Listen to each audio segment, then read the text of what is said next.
이 교회 안에는 특별히 두 종류의 사람이 있다고 그러죠. 예를 들어서 우리가 이제 이렇게 쓰레기가 막 널려 있고 이러면 그거를 줍는 사람은 주인의식을 갖고 있는 사람이에요. 이게 내 교회라고 생각하는 사람이죠. 근데 그거를 비판하고 판단하고 왜 이렇게 지저분해 하는 사람은 이 손님의식을 갖고 있는 사람입니다. 그래서 우리가 교회를 쉽게 판단하고 평가하고 뭐 이게 비난하고 이렇게 얘기할 수 있지만은 그러나 그것이 내 일이고 이게 내 몸이고 내 교회고 이 주인의식을 갖는 것. 이것이 이제 이 주인의식을 갖는 성도들은 지체들을 위해서 구체적으로 기도하게 되는 거죠. 그리고 이 중보기도는 이 사랑의 가장 구체적인 표현입니다. 그래서 진실한 기도는 서로 진심으로 서로를 위해서 기도하게 되죠.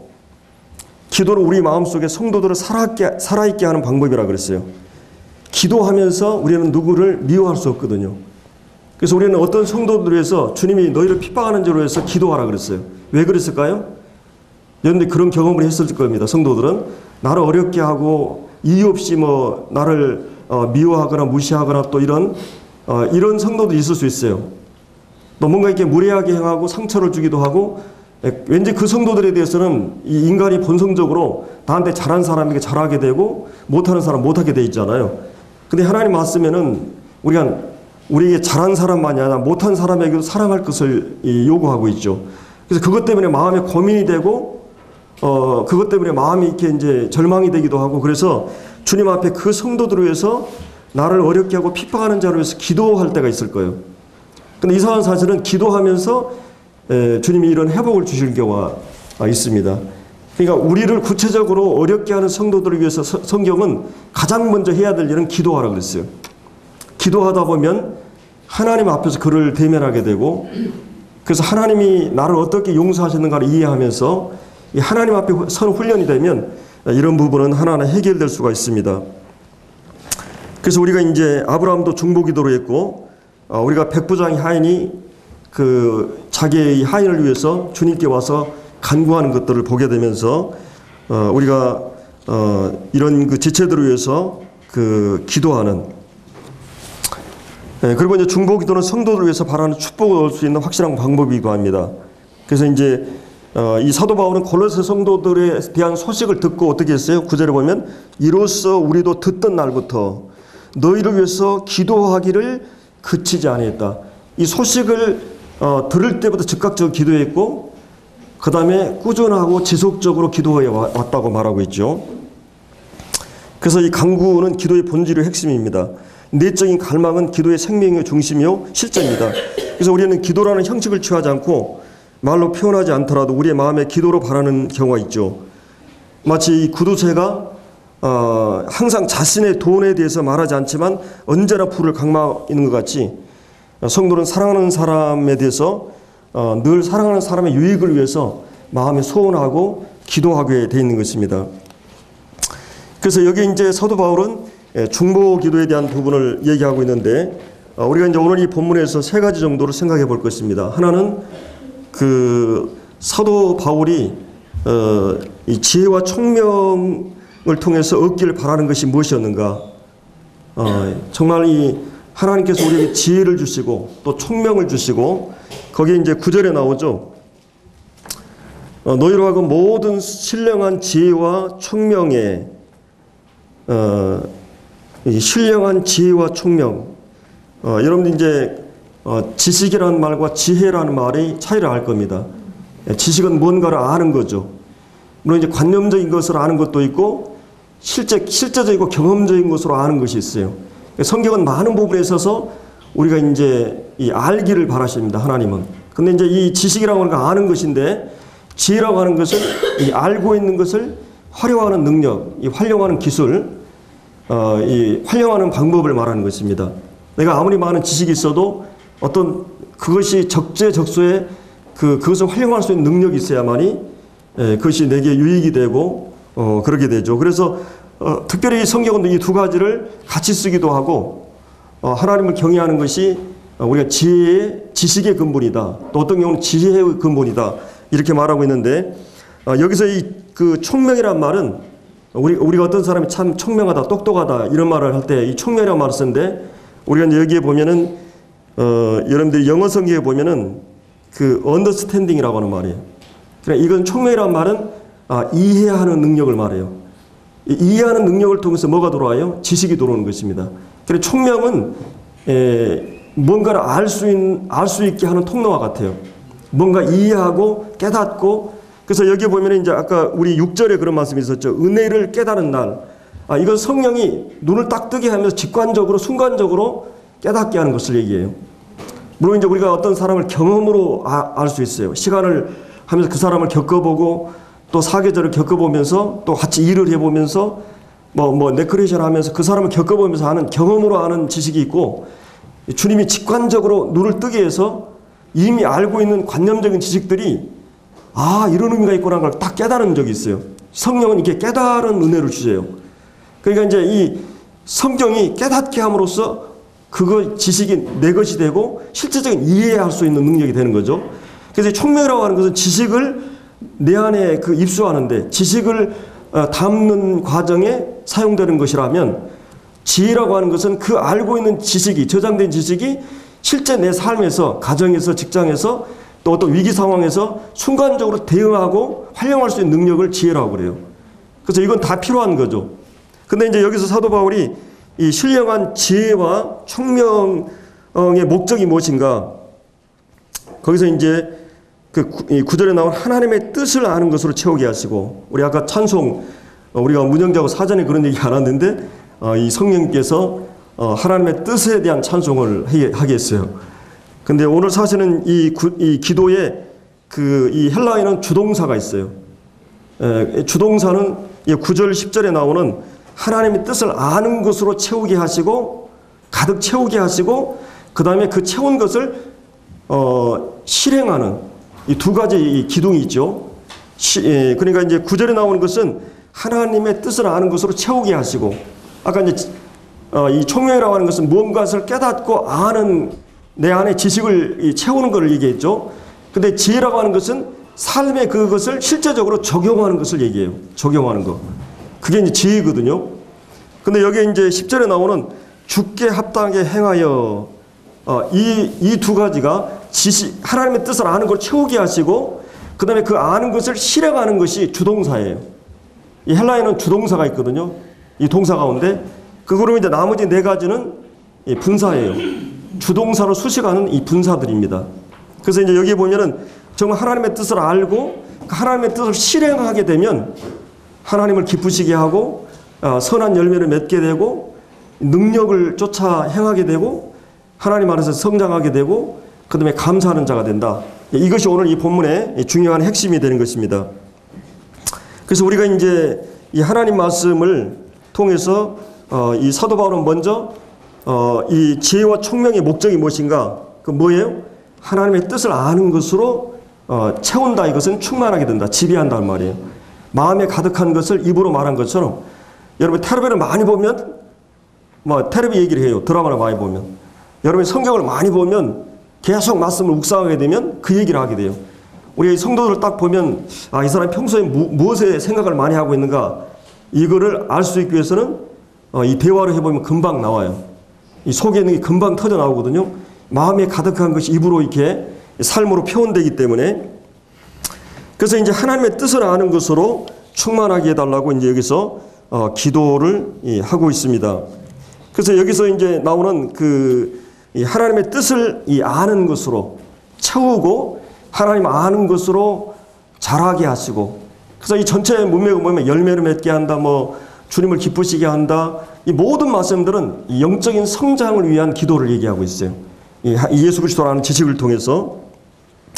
그래서 여기서 이 안다고 했을 때, 이 9절에 나오는 이 안다고 하는 말이 이 에피그노시스, 이 그노시스란 말이 지식이란 말이죠. 근데 에피는 굉장히 신령하고 영적이고 깊이 있는 지식을 말할 때 이 에피라는 말이 들어갑니다. 근데 여기서 안다고 하는 말은 에피그노시스예요. 이 그노시스란 말이 이 노스틱, 이 영주주의란 말이 거기 나왔죠. 그들은 그냥 어떤 특별한 체험이나 이런 그 지식을 위해서 이렇게 하는데, 그거는 어떤 그런 예수 그리스도가 아니고 계시되의 말씀이 아니라 어떤 체험적인, 환상적인, 신비적인 그런 그 지식을 추구했어요. 그리고 그런 지식을 가지고 있으면 자기들은 영적인 어떤 이 엘리트 의식을 가지고 그렇게 했던 걸 볼 수 있습니다. 그래서 우리가 이제 여기서 나오는 그 예수 그리스도를 인격적으로 경험적으로 알았을 때 이 부모와 자녀가 또 부부가 형제들이 함께 서로 구성적을 가지고 동거동락하면서 경험 속에서 인격적으로 만남 속에서 서로를 깊이 알아가는 지식, 이것을 이제 말하는 것이죠. 근데 여기서 하나님의 뜻을 아는 것으로 기도하라 이렇게 말하고 있죠.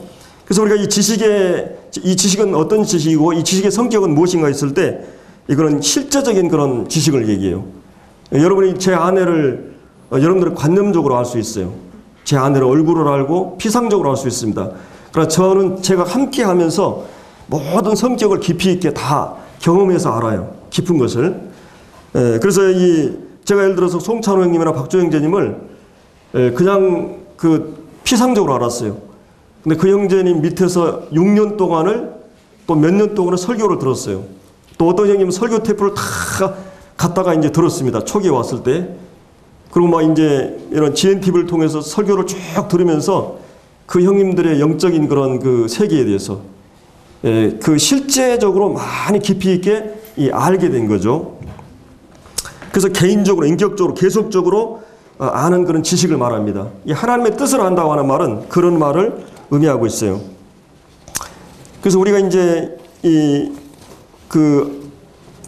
우리가 이제 하나님의 뜻 가운데는 넓은 의미에서 이 하나님께서는 그 절대적인 거역할 수 없는 하나님의 뜻이 있어요. 그러니까 도덕적인 개인적인 뜻이 있습니다. 우리 모두는 하나님께서 이 역사를 진행하는 데 있어서 창조라든지 구속이라든지 하나님의 섭리라든지 주권적인 하나님의 뜻이 있어요. 이것은 우리의 의논하지 않고 하나님이 주권적으로 역사를 진행해 가셔요. 근데 우리 모두에게는 개인적인 뜻이 있어요. 여러분의 얼굴을 다르게 하고 육체적인 재능을 다르게 하고 영적인 은사를 주시고 뭔가 하나님은 여러분 개인에 향한 이 하나님의 뜻이 있습니다. 근데 우리가 이제 이런 하나님의 뜻을 분명하게 알기를 기도했죠. 사도 바울이. 이 성경 전체는 하나님의 뜻이 많이 나와요. 이 하나님의 뜻에 대한 거. 예를 들어서 우리가 모든 사람이 구원받는 것이 하나님의 뜻이에요. 모든 사람이 구원받고 진리를 알기를 원하신다. 하나님은 한 사람도 멸망치 않고 회개하기를 이르신다. 하나님은 모든 사람이 구원받는 게 하나님의 소원이고 간절한 뜻이에요. 그리고 하나님의 뜻을 아는 것뿐만 아니라 그 뜻에 일치한 삶을 살 때 하나님의 실제적인 인도하심을 받게 돼요. 왜 우리가 하나님의 뜻을 우리가 추구해야 되냐면 하나님의 뜻에 일치된 삶을 살아가는 사람들에게 성령이 실제적으로 우리 삶을 인도하게 됩니다. 이 인도하심. 그리고 이제 성령 충만이라든지 말씀 충만, 우리 에베소서 5장에 나오는 성령으로 충만하라. 주의 뜻이 무엇인가 이해하라. 이 말씀과 함께 또 이 성령의 충만을 받으라. 이 성령 충만이 주님의 뜻이고, 그리고 이제 이 골로새서 3장에서 보면 이 하나님 말씀이 우리 가운데 풍성하게 거하는 것이 이 하나님의 뜻이기도 합니다. 그리고 이제 이 하나님을 사랑하고 하나님의 뜻을 순종하는 것이 하나님의 뜻이에요. 이 성경에 보면 하나님을 마음을 다해서 하나님을 사랑하고 내 이웃을 내 몸같이 사랑하라 이런 말씀이 있는데, 그래서 이제 여기에 보면은 또 이제 이 성결한 삶이 하나님의 뜻입니다. 이제 성경에 보면은 그 내가 거룩하니 너희도 거룩하라. 하나님 뜻은 이것이니 이 거룩함이다. 그래서 베드로전서나 데살로니가전서 4장에 보면 이 하나님의 뜻에 대한 말씀이 쭉 나오고 있는 걸 볼 수 있습니다. 그리고 이제 이 하나님이 세우신 모든 합법적인 권위, 가정이나 교회나 또 직장이나 국가나 하나님이 세우신 합법적인 권위에 순종하는 것이 하나님의 뜻이라고 이제 베드로전서에 나오고 있습니다. 그리고 이제 항상 기뻐하고 쉬지 말고 기도하고 범사에 감사하라. 이런 그리스도 예수 안에서 너희를 향하신 하나님의 뜻이다. 우리가 항상 하나님을 향해서 기뻐하는 것. 그리고 항상 우리가 하나님과 이 교제 쉬지 않고 기도하는 것. 그리고 우리가 범사에 하나님에 대해서 감사하는 것.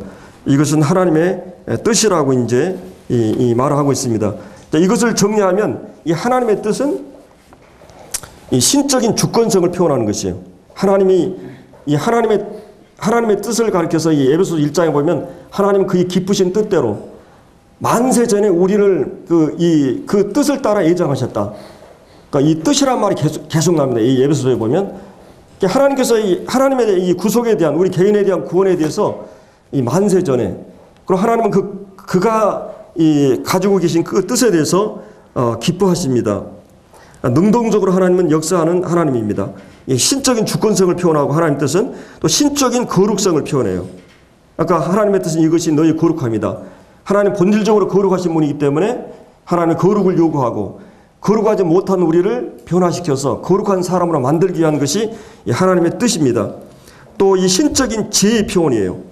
하나님은 그분의 완벽한 그런 IQ, 완벽한 지능을 가지고 이 전지한 완전성의 지혜를 가지고 하나님은 그 뜻을 정하셨어요. 우리가 어떤 집을 지을 때 우리는 뜻을 구체적으로 설계하고 뜻을 정하고 하는 것처럼 하나님께서도 이 우주 만물의 창조가 하나님 생각 없이 그냥 던진 말이 아니에요. 치밀한 그 지혜 가운데 우리 인간을 창조하고 이 모든 이 만물을 그리고 구속을 그분의 뜻 가운데 계획하시고 하신 겁니다. 그 지혜의 표현이고 또 이 하나님의 뜻은 신적인 사랑의 표현이에요. 이 하나님 모든 사람이 구원받기를 원하시고 내 아버지의 뜻은 아들을 보고 믿는 자마다 구원을 얻는 이것이다. 그리고 마지막 날 내가 모든 사람을 구원할 것이다. 이게 하나님의 뜻이에요. 한 사람도 잃어버린 것이 하나님 원치 않는다. 이것이 아버지 하나님의 뜻이라고 그랬어요. 그렇기 때문에 우리가 이 하나님의 뜻은 그 하나님의 사랑의 결정체고 지혜의 표현이고 하나님 거룩성의 표현이고 성을 표현하는 것이에요. 하나님의 뜻은 이제 하나님의 뜻을 아는 것으로 채우게 해달라고 여기서 이제 기도하고 있는 것입니다. 그래서 우리가 이제 그러면 이 영적인 지식을 어떻게 할 수 있을까요? 우리 하나님의 뜻을 아는 것으로 채우게 해달라고 그랬는데 누가 하나님의 뜻을 가장 잘 알 수 있어요? 이 성경은 우리가 부단히 우리가 하나님을 경외하게 되면 하나님을 그 지식을 알게 되고 또 지혜를 알게 되고 그래서 하나님을 경외하고 하나님을 사랑하게 되고 하나님을 좋아하게 되면 가장 그 대상을 잘 알게 됩니다.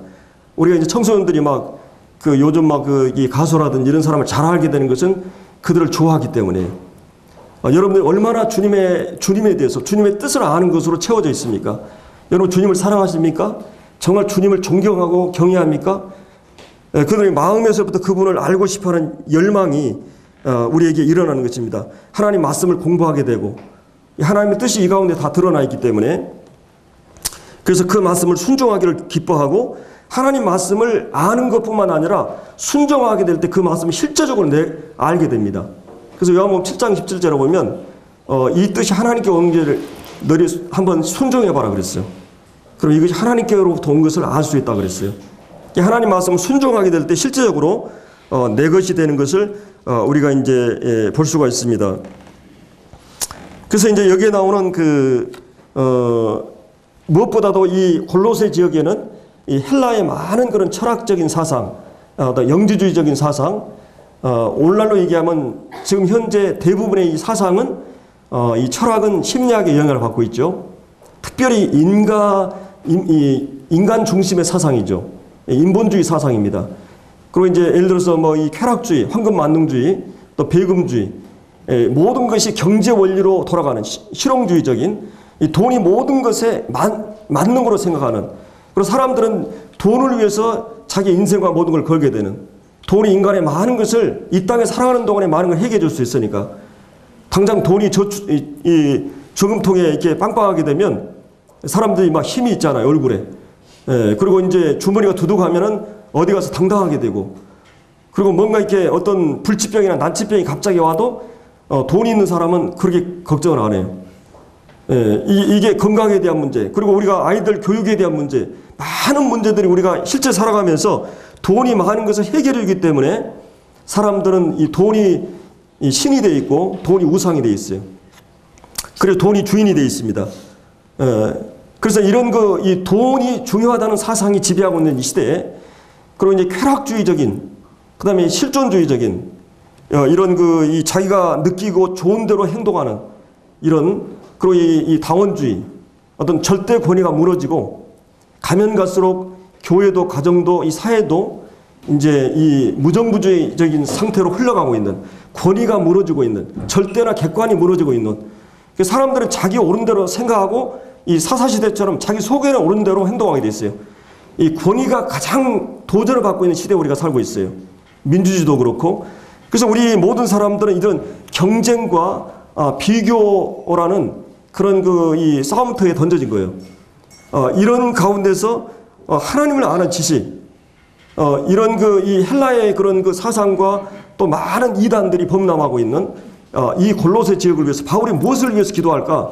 하나님을 아는 것으로 채워지고 하나님의 뜻을 아는 것으로 채워지는, 그리고 그 뜻 안에서 그들이 삶을 지배받고 행동하도록, 그거를 위해서 바울은 여기서 이제 기도하고 있는 것을 우리가 이제 보게 됩니다.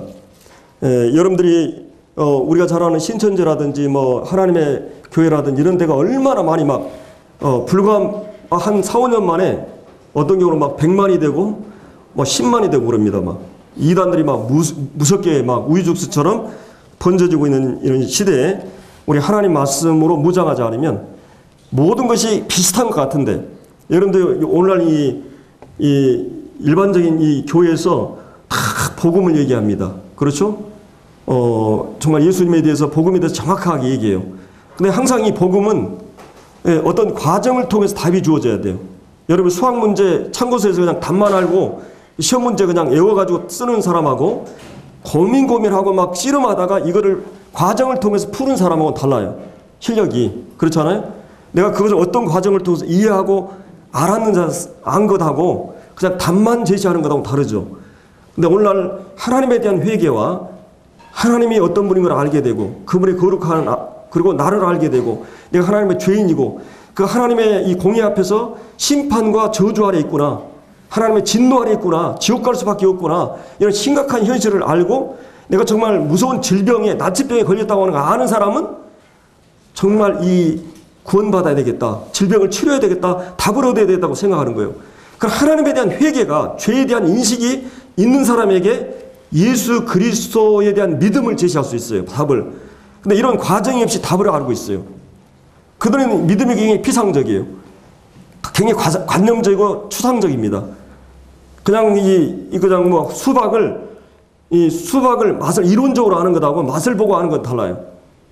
근데 이 실제적으로 우리가 복음을 전하다 보면, 복음 전하는 사람이 그런 과정을 겪지 않으면 복음을 그렇게 제시하지 않아요. 내가 어떤 과정을 통해서 이 복음을 받았느냐, 그걸 배우지 않은 사람은 절대 그렇게 하지 않아요. 우리 자매가 구원받고 나서 우리 그 문영재한테 자기가 복음을 알고 있는 거를 그냥 읽어만 줘도 금방 깨달을 줄 알았대요. 가서 막 계속 그것만 읽어주고 뭐 얘기하는데 못 깨달았더래요. 근데 한 방 딱 맞으니까 당신 침례 상대가 아니라고. 그리고 우리 자매도 이렇게 어떤 형제가 와서 전도를 하는데 당신 구원받았냐고 그러니까 교회 계속 다니고 예수님 누구 왜 돌아가야 다 알잖아요. 그러니까 나 구원받았다고. 그러니까 두 번째는 언제 구원받았나요? 그러니까 구원받은 적이 없잖아요. 그럼 세 번째 질문이 뭐예요? 어떤 말씀으로 구원받았냐고. 적어도 이런 거는 대답할 수 있어야 되잖아요. 나는 확실히 구원받았기 때문에. 그리고 나는 어떤 정확한 시점을 확실히 모를 수도 있고 알 수도 있지만 어느 시점에 나는 내가 확실히 구원받은 걸 알잖아요. 그럼 어떤 말씀을 통해서 내가 확실하게 되고, 이런 것들을 이제 질문을 하니까 얼마나 교회 열심히 다니는지 자존심이 완전히 뭉개진 거죠. 근데 자존심이 뭉개져야 영혼이 깨어납니다. 이상한 사실은. 요즘 너무 신사적으로 막 그냥 너무 인격적으로 막 이렇게, 물론 이제 우리가 막 비판하고 막 안 좋은 얘기를 하는 건 안 되지만 영혼을 일깨우게 하기 위한 방법이 필요해요. 그래야만 정신이 바짝 들거든요. 그때 그냥 고민하고 자기를 뜯어보는 거지. 가서 내가 언제 구원받았지? 어떻게 구원받았지? 내가 주님 오시면 진짜 천국에 갈 수 있을까? 고민하다가 결국은 이제 상담을 하게 되고 그 과정에서 복음을 받게 된 거죠. 이런 그런 고민의 과정, 이런 그 죄 때문에 나의 이 구원 문제 때문에 그냥 고민하는 과정이 필요해요. 그래서 우리가 복음을 전할 때 답을 제시하지 않고 그냥 정말 마음이 타도록 과정을 해야 돼요. 당신이 어떤 사람인 줄 아세요? 당신이 지옥 앞에 있습니다. 자, 우리 이경미 자매 이렇게 쭉 한 3개월 동안 전도하니까 비로는 지옥 얘기하는데 막 커피잔이 막 덜덜덜 떨더라고요. 내가 느껴져요, 그냥. 어쩔 줄 모르는 거예요. 그 영혼이 준비된 것을 느껴야 돼요. 그때 복음을 다 제시하면요, 그 사람 확 깨달아 버린 거예요. 이거구나. 너무나 단순한 이 사실을 알고는 그것이 확 마음에 들어오거든요. 그래서 이런 이 복음을 제시할 때도 그냥 설렁설렁 이렇게 쉽게 전하면 안 돼요. 물론 하나님의 역사는 다양할 수 있지만은 그러나 이렇게 철저한 과정을 통해서 복음을 답을 제시해야 됩니다. 그다음에 이제 우리가 여기 이제 하나님의 뜻을 아는 걸 채우게 하시고 그다음에 이제 이 주께 합당하게 행하여 이것이 이제 얼마나 이 중요한 부분인지 모릅니다. 여기 이제 주님께 합당하게 행한다. 이 합당하다는 말씀은 이 어울린다 이런 말이에요. 균형이 맞춰진다. 예를 들어서 우리 이제 자매님들한테 그런 얘기 했습니다만은 우리 아이들이 보통 보면은 중고등학교 때 복음을 정확하게 알지 않으면 평생 어려워질 수 있어요. 그래서 이 중고등학교 제가 이제 고민한 것은 우리 여주교에 많은 그런 학생들이 구원받아 시인하고 침 내주고 막 중1, 2 때 주로 많이 그렇게 했잖아요. 근데 이게 그냥 대학 들어가고 이제 이러면서 희지부지 되고 막 세상으로 가버리고 구원이 막 희미해져 버리는 거예요. 왜 그랬을까? 저는 이 부분에 많은 고민을 했어요. 그래서 이제부터는 이제 고등학교 2학년 정도 되면 굉장히 바빠집니다, 아이들이. 그래서 중3이나 겨울방학이나 고1 때 얘들을 분명하게 복음을 제시해야 되겠다. 그래서 제가 이제 앞으로는 중3이나 고1이 되면 제가 한 3개월 내지 4개월 정도를 철저하게 복음을 해서 풀 생각을 하고 있습니다. 그래서 이런 것들은 가정과 교회가 이 양날개, 양 수레바퀴처럼 협력을 해야 돼요. 부모들이 아이들의 영혼에 대해서 선점하지 않으면, 먼저 잡지 않으면 이 아이들은 이제 세상 정보나 이런 것에 물들어 버립니다. 이제는 머리가 커져가지고 안 들어요. 아이들에게 하나님 말씀을 심어주고, 유대인들은 그토록 막 태어날 때부터 아이들에게 막 걸을 때 막 이 하나님 말씀을 가르치잖아요. 하나님이 어떤 분이고 하나님을 경외하고 말씀이 얼마나 중요한가. 이거를 이 캐토릭에서는 그래서 10세 이전에, 공산주의에서도 10세 이전에 이 아이들을 우리에게 맡기라고 그래요. 그럼 평생 그 영혼을 우리가 잡을 수 있다고 그래요. 우리가 어렸을 때 아이들에게 이 마땅히 행할 길을 가르치면 평생 늙어도 떠나지 않거든요. 그래서 부모들이 먼저 본을 보여야 됩니다. 적어도 주의를 지키고 이 모든 말씀 앞에, 말씀에 대한 이 예배에 대한 경외하는 태도를 갖고 삶을 그렇게 살아야 되지, 내가 이렇게 이 부모들이 그렇게 살지 않으면 아이들은 그렇게 따라오지 않아요. 굉장히 중요한 문제입니다. 내가 가지고 있는 이 복음이, 하나님이 지옥이 천국이 실제하고 있는 것을 알고 있는 그 믿음을 갖고 있다면 정말 이 아이들의 영혼을 위해서 눈물로 기도하면서 이 아이들에게 신앙을 심어줘야 돼요. 이거 이 아이들에게 줄 수 있는 최고의 것이에요. 그리고 이 믿음이 확고하게 자리 잡으면 그 아이가 어떤 전공을 하든지 어떤 삶을 살든지 그 삶의 자리에서 주님의 영광을 위해 살 수가 있어요. 공부의 목적이 하나님 영광을 위해 사는 거 아니에요? 내 어떤 직업적인 거, 앞으로 네가 편하게 인생을 살기, 그런 차원이 아니에요. 그것이 아무리 부자 되고 막 IQ 180이고 막 서울대 들어가도요, 믿음 심어주지 않으니까 다 떠나버립니다. 그런 소식을 많이 듣잖아요. 좀 시원찮은 대학 다녀도 주님을 위해서 평생 살아야 되지 않겠어요? 그것이 의미 있는 삶이에요. 그렇기 때문에 하나님을 아는 것으로 채우고 교리로, 진리로 채울 뿐만 아니라 그걸 실제 실행하는 것이 균형을 이루고 조화를 이루고 이것이 어울리도록, 내가 이 위에 아래 옷이 잘 어울린다. 남자가 남자답게 행동했을 때 어울린다.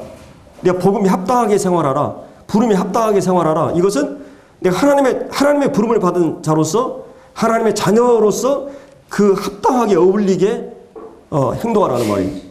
여기 이제 그래서 이 9절에 나오는 이 아는 것으로 채우게 되고 10절에 나오는 행하게 하는, 이 알고 행하는 것이 이 합당하게 어울리게.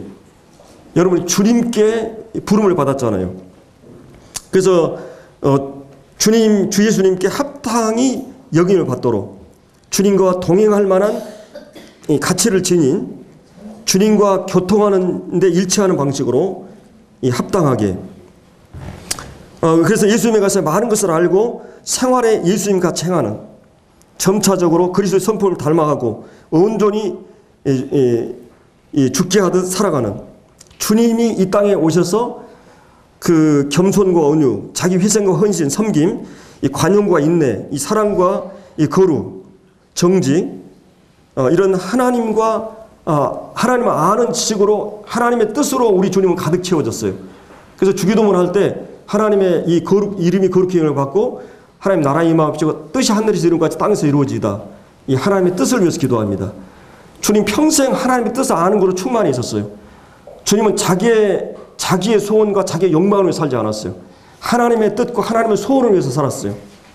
사실은 우리 모든 사람은 주님이 나한테 내 소원, 내 욕망을 채워주면 그것이 축복이고 내 뜻대로 안 되면 그것이 저주라고 생각하는데 그것이 얼마나 자기중심적인 삶입니까? 사도 바울은 자기중심적이지 않는 것을 위해서 기도하고 있어요.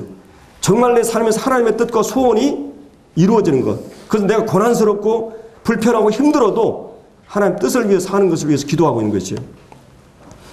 그래서 이제 우리 가장 주님을 좋은 친구를 즐겁게 하기 위해서는 여기 이제 이 10절에 나온 주님께 가장 기쁘게 하기 위해서는 범사에 기쁘게 하기 위해서는 주님의 말씀에 합당하게 행하는 삶이 필요하다는 것이에요.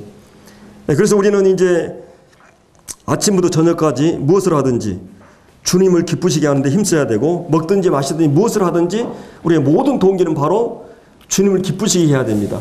그래서 하나님의 뜻을 아는 걸 채우게 하고 그 뜻을 실행함으로써 이 주님을 기쁘시게 하는 이런 삶을 우리가 이제 살 수가 있게 되는 것이에요. 그래서 여기서 이제 이 주님의 뜻을 아는 걸 채우고 주님께 합당하게 행하게 될 때 이 범사에 기쁘게 하고 이 모든 선한 일에 열매를 맺게 되는 것입니다. 그래서 정말 이 말씀이 실제적인 지식이 내 것이 되고 실행이 될 때 또 주님을 기쁘시게 하는 삶을 살 때 우리의 삶에서 이제 인격의 열매가 이 성령의 열매가 나타나고 그 다음에 이제 뭡니까? 그 다음에 이제 빛의 열매, 이 착함과 의로움과 진실함이 나타나고 성령의 열매가 이 사랑과 화평과 또 이 양성과 자비와 충성, 온유와 절제 이런 모든 성령의 열매가 그리스도의 성품의 열매가 우리 삶에 나타나게 됐어요. 하나님으로 만족하고 기뻐하고 주님의 인격과 성품이 우리 삶에서 드러나게 될 때 하나님께 가장 큰 영광이 되고 다른 사람들이 구원받지 않은 사람들이 여러분을 볼 때 항상 밝고 항상 그 주님으로 인해서 감사하는 이런 그 삶의 모습을 보게 되는 것입니다. 그래서 여기 11절에 그렇게 될 때 하나님을 아는 것을 잘하게 됩니다. 그러니까 하나님 말씀을 뜻을 아는 걸 채워주고 실행하는 일을 계속 힘쓰게 될 때 어떻게 됩니까?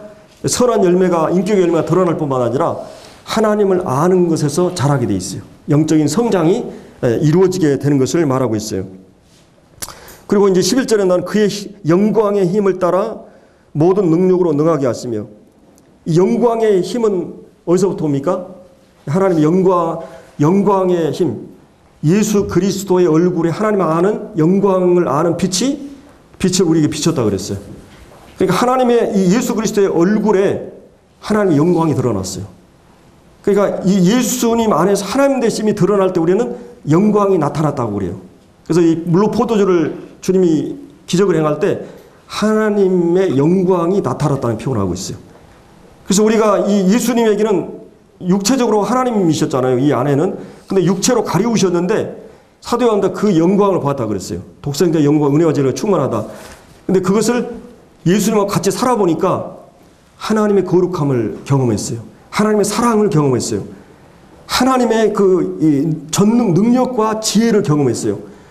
그러니까 내가 A라는 형제, B라는 형제와 같이 살아가는데 그 형제 가운데 하나님의 사랑을 경험하고 하나님의 능력을 경험할 수 있잖아요.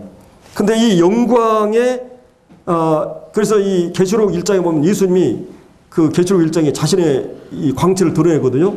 그 얼굴에 그 해가 힘있게 비치는 것 같다고 그랬어요. 이 예수 그리스도 안에 나타난 하나님의 어떠하심을 우리는 알게 됨으로써 능력을 갖게 되는 것이에요. 그래서 이 에베소서 이 3장에 보면 너희 하나님의 영광을 성령으로 말미암아 알게 됨으로써 속 사람이 능력으로 강건하게 된다 그랬어요. 그래서 이 하나님의 어떠한 분인 걸 예수라는 그 삶이나 인격을 통해서 다 드러냈어요. 그래서 예수 그리스도를 성령을 통해서 알게 될 때 우리 속 사람의 능력으로 강건하게 돼요. 그리고 이 능력으로 강건한 사람만이 모든 걸 저항할 수 있는 힘이 생겨요. 여러분들이 지금 여러분 밖에도 안에도 막 이 균이 들끓고 있잖아요. 근데 여러분들이 저항력이 떨어지고 이러면 어떻게 됩니까? 금방 병이 들어버려요. 근데 내가 건강하니까 이 모든 걸 이길 수가 있는 거예요. 하나님의 능력으로 강건하게 되면 외부의 모든 시련이나 시험이나 또 우리 안에 내적인 모든 욕구나 이런 모든 세상의 유혹이나 우리 안에는 죄의 연약에서 능히 대응하고 이길 수가 있어요. 그래서 이런 그의 영광의 힘을 따라 모든 능력으로 능하게 하기를 기도하고 그 능력과 함께 기쁨. 이 기쁨이라고 하는 것은 뭐예요? 이 기쁨이라고 하는 것은 여러분들이 이제 주님을 알게 되면서 주님을 아는 지식으로 하고 그 다음에 말씀을 실행하는 과정에서 말씀을 순종할 때 놀라운 기쁨이 와요. 모든 지각이 뛰어난 하나님의 평강이 우리의 마음을 주장하게 되고 말할 수 없는 영광스러운 기쁨으로 즐거워하게 되고 그 다음에 성령이 우리 마음에 부음받고 그래서 이제 이 로마서 5장에 보면 우리가 믿음으로 하나님과 화목하게 되면서 이제 하나님과 화평을 누리게 되고 또 이 은혜에 들어감을 얻게 되고 하나님의 영광을 바라고 즐거워하는데 그 다음 말씀이 무슨 말씀 나와요? 하나님의 영광을 바라고 즐거워하는데 환난 중에도 즐거워한다 그랬어요. 여기서 얘기하는 것은 이 기쁨은 이런 것이 필요해요. 우리가 환난을 당할 때 즐거워할 수 있는 능력이 우리 안에 있는가?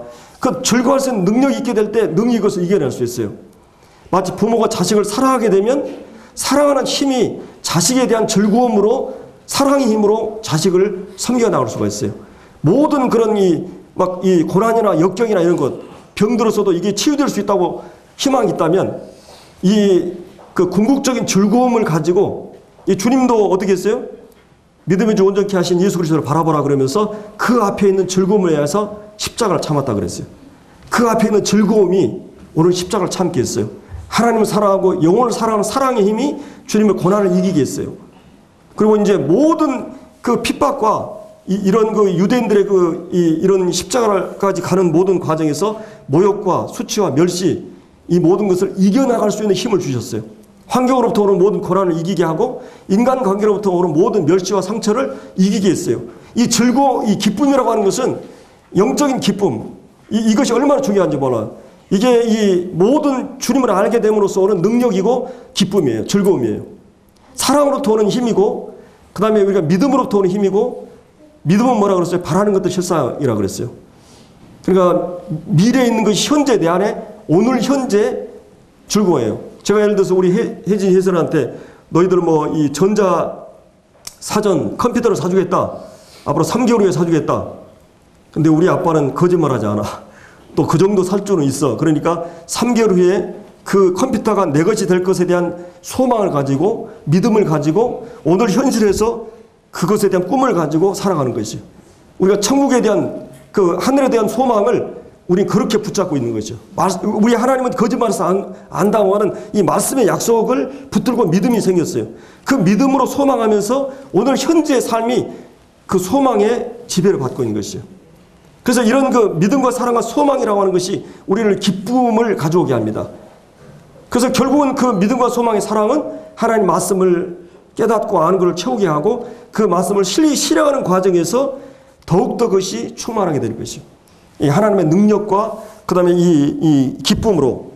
그래서 이 견딤이라고 하는 말은 환경으로부터 오는 것을 말해요. 내가 질병이라든지 핍박이라든지 아니면 사고라든지 또 아니면 그 사업이 어렵게 된다는 이런 모든 환경으로부터는 이 고난을 견딜 때 쓰는 말이에요. 이게 마라톤 선수가 이게 달릴 때 여러분이 옛날에 황영조가 막 마지막 스포트를 할 때 막 힘을 다하잖아요. 그래서 딱 도착하자 쓰러져 버립니다.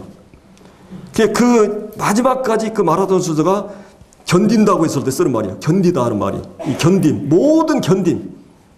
여러분이 예수 믿고 나서 견디지 못하면 그 성숙한 사람이 아니에요.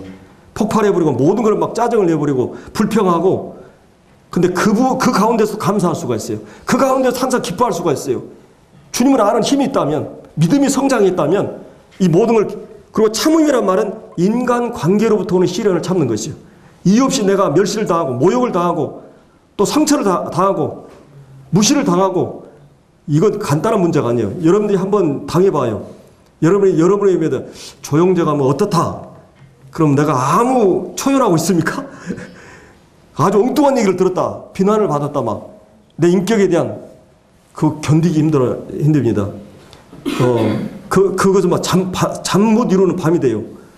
근데 이 주님의 주신 영적인 기쁨과 영적인 능력을 가지게 되면 이 모든 것을 참음에 이르게 됩니다. 그래서 바울이 이 주동사에서 뭘 얘기했어요? 하나님의 뜻을 아는 걸 채우게 하시고, 그리고 그것을 주님께 기쁘게 행하도록 기도하고 있는 것입니다.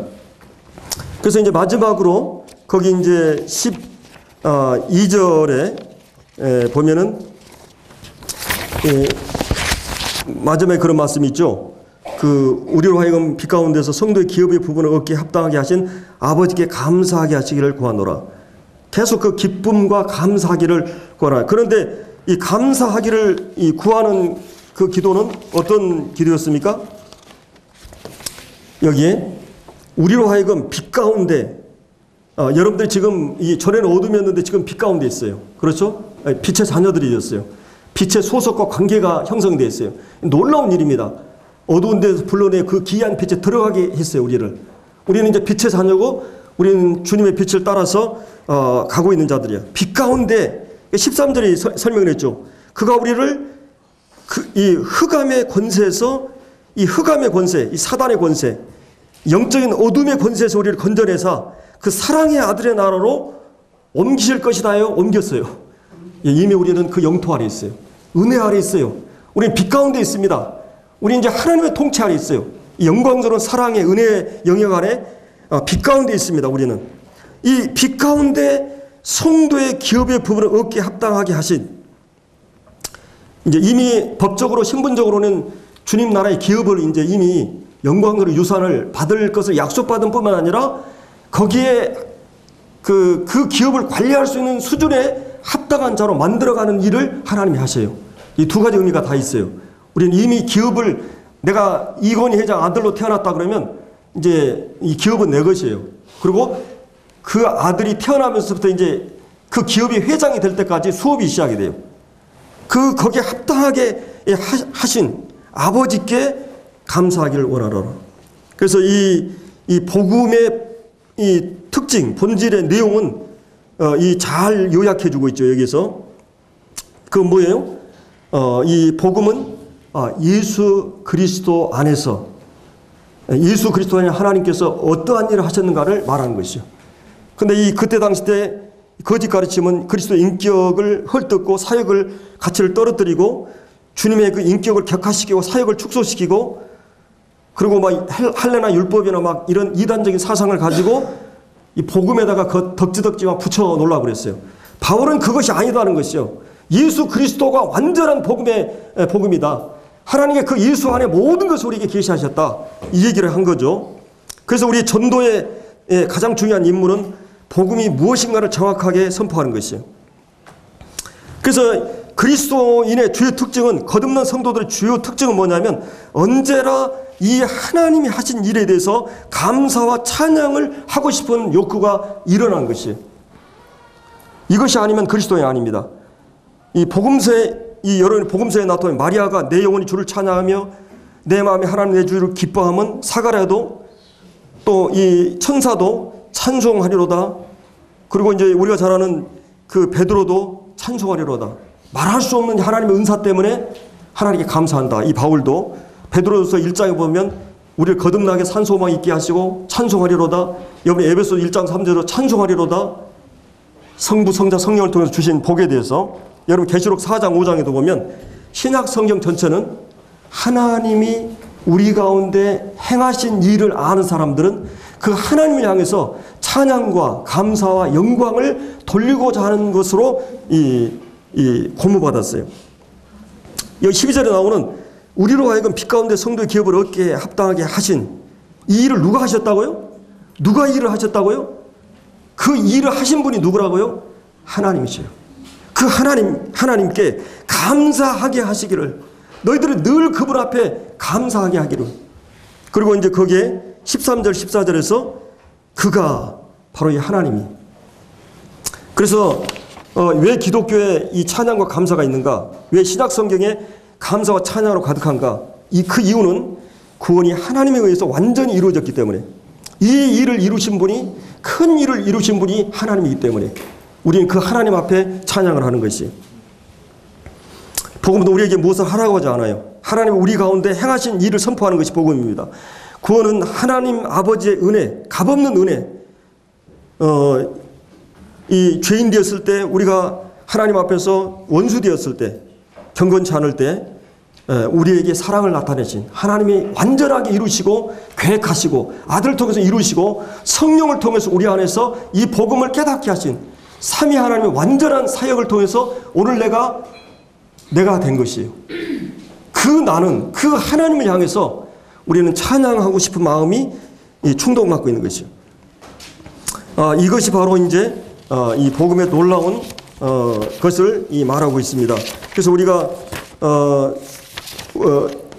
여기 나오는 이 사도 바울이 이런 주님을 기쁘시게 하고 선한 일을 맺게 하시고, 그 다음에 또 이 하나님을 아는 것을 잘하게 하시고, 영광의 힘을 쫓아서 능력과 기쁨, 이것을 통해서 모든 환경과 어려움과 이 인간관계의 어려움을 견디고 오래 참고 이겨나가는, 그리고 이 하나님 앞에 늘 우리 가운데 이루신 이 하나님께 늘 감사하는 삶이 되기를 기도하고 있습니다. 인생은 평생 우리가 비교 경쟁하는 이 싸움터에 던져졌는데, 감사는 이 따뜻한 은혜를 체험하고 인격과 성격과 언어가 변화를 가져옵니다. 감사는 놀라운 그런 치유와 화해와 행복을 가져줘요. 불평과 원망은 스스로 초라하게 만듭니다. 인격과 언어와 표정을 일그러지게 하고 초라하게 만드는 것이. 그래서 이 감사하지 않는 사람은 환자라 그랬어요. 영적인 환자. 그래서 우리가 이 감사는, 이 감정이 병든 사람은 이 불행한 사람이에요. 모든 걸 시비하고 원망하고 불평하고 짜증하고 비판하고. 그럼 우리 항상 범사에 어떤 조건 하에서도 이 하나님을 향해서 감사할 수 있는, 나를 오늘 나되게 하신 하나님께 과거의 은혜, 현재의 은혜, 미래의 은혜를 생각하면서, 그리고 이 물질적인 차원의 감사를 떠나서 정신적인 감사를 차원을 떠나서 신앙적인 절대적인 감사, 모든 감사의 뿌리가 되는 신앙적인 차원에서 감사, 바로 1장 12절에 나오는 하나님께서 나를 기업을 얻기에 합당하신 자로 삼으신 이 하나님께 항상 감사하는, 이것이 하나님께서 우리를 부르신 목적인 것을 기억하게 됩니다.